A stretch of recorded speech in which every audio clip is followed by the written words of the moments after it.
Assalamualaikum warahmatullahi wabarakatuh. Baiklah, di sini saya akan mempresentasikan tugas 1, mata kuliah Pancasila. Perkenalkan, nama saya Resmi Indah Sapika, saya dari Prodi Ilmu Administrasi Bisnis.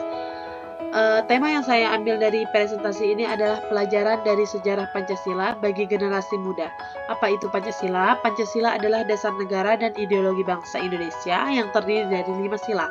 Pancasila berfungsi sebagai pedoman hidup bermasyarakat dan bernegara, serta menjadi kerangka acuan dalam pembangunan nasional. Topik yang saya ambil pada tugas ini adalah proses lahirnya Pancasila yang terdiri dari BPUPK, Piagam Jakarta, dan PPKI. Proses kelahiran Pancasila melibatkan 3 tahap utama yang menunjukkan adanya musyawarah, kompromi, dan kenegarawan para pendiri bangsa. BPUPK. BPUPKI dibentuk pada tanggal 1 Maret 1945 dan diresmikan pada tanggal 29 April 1945. Terdiri dari 69 anggota yang mencakup tokoh nasionalis, tokoh agama, cendekiawan, perwakilan daerah, serta beberapa perwakilan Jepang. Sidang pertama itu dilakukan pada tanggal 29 Mei sampai dengan 1 Juli 1945, fokus pada perumusan dasar negara Pancasila. Terdapat 3 tokoh yang mengajukan usulan. Yang pertama adalah Mr. Muhammad Yamin, yang kedua Profesor Dr. Supomo, yang ketiga adalah Ir Soekarno. Sidang kedua itu dilakukan pada tanggal 10 Juli sampai dengan 17 Juli 1945, fokus pada perancangan bentuk negara, wilayah kewarganegaraan, rancangan UUD, dan perekonomian.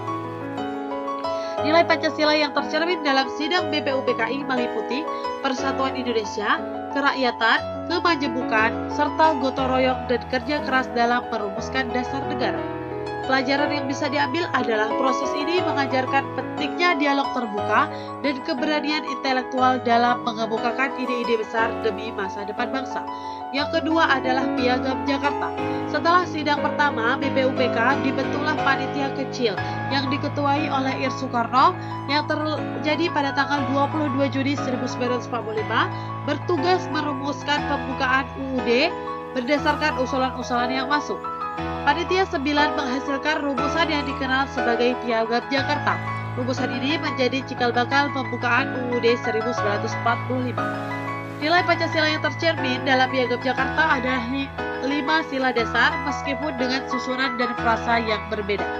Pelajaran yang bisa diambil adalah kemampuan untuk bersikap fleksibel demi tujuan yang lebih besar. Yang ketiga adalah PPKI.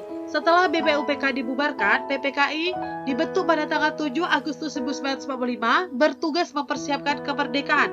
Sidang PPKI dilakukan pada tanggal 18 Agustus 1945, sehari setelah proklamasi kemerdekaan. PPKI mengadakan sidang yang menghasilkan penetapan UUD 1945. Nilai Pancasila yang tercermin dalam PPKI adalah persatuan, kerelaan berkorban, kerja keras, menghargai pendapat orang lain, dan menerima keputusan bersama. Pelajaran yang bisa diambil adalah kenegarawan dan toleransi yang mengedepankan persatuan Indonesia di atas kepentingan golongan. Sekian, Assalamualaikum warahmatullahi wabarakatuh.